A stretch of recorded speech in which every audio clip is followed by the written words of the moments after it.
Re! Viss ēters ir te! Tā sen nav bijis. Visi karantīnas voljēri Rīgas zoodārzā ir pilni ar ronēniem, kuri cietuši no pārmērīgas cilvēku uzmanības. Turklāt vairums roņu mazuļi ir suņu sakosti. Daļa tik smagi, ka dzīvnieki bija jāiemīdzina. Stāsta Judīta Čunka.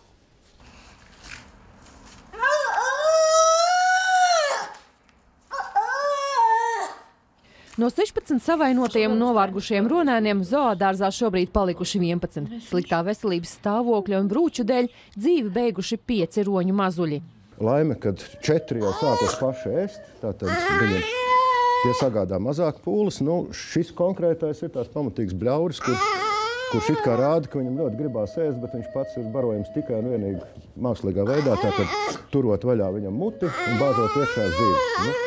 Parēķiniet, tad 7 šādi roņi, kas jābaro ir piespiedu kārtā. Dabas aizsardzības pārvalde saņēmusi daudz ziņu par roņu bērniem, kuri aizklīduši tālu mežā, slēpušies piemājas dārzos un šķūņos un vairs nav varējuši atrast jūru. Ronēni tā rīkojas apjukumā un bailēs, jo cieši no pārlieku lielas cilvēku ziņkārības un suņiem pludmalē.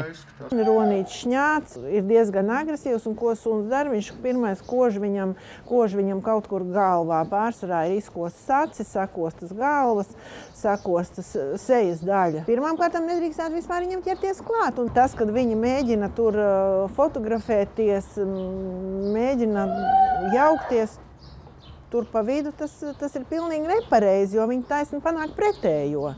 Līdz tam māte vēl iet viņam klāt un savu ronīti varo, tad, kad ir viss kluss, kad pludmale ir tukša, tad, kad viņi jau sāk tur spietot riņķī cilvēku, tad māte vairs klāt ronēniem saviem nenāk.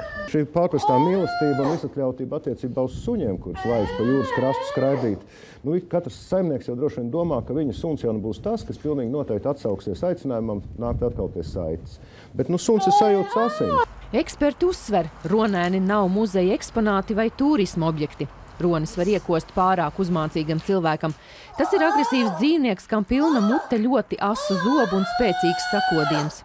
Roņu kodumi parasti beidzās ar ļoti smagām kodumvietas infekcijām, jo roņu mutē ir ļoti daudz bīstamas baktērijas, tā kā streptokoki. Sekas ir diezgan drūmas. Zooloģiskajā dārzā vienu brīdi strādāja 3 cilvēki, kuriem bija sakropļotas rokas. Viens no tiem esmu es. Ja šī brūce tūdaļ nekavējoties netiek apstrādāta un būtībā pie viņas neķerās klāt ārsts, tad rodās asins saindēšanās, ļoti pamatīgs iekaisums, kā šī gadījumā, tad locītāju tā arī neizdevās atjaunot. Šogad Jūrmalā ronēnus biežāk sastop klimatisko apstākļu dēļ. Roņi dzimst uz ledus līcī, taču šogad ledus bija maz un roņu mammas mazuļus laida pasaulē uz sauszemes piekrastē. Judīta Čunka, Ivans Milovs, Latvijas televīzija.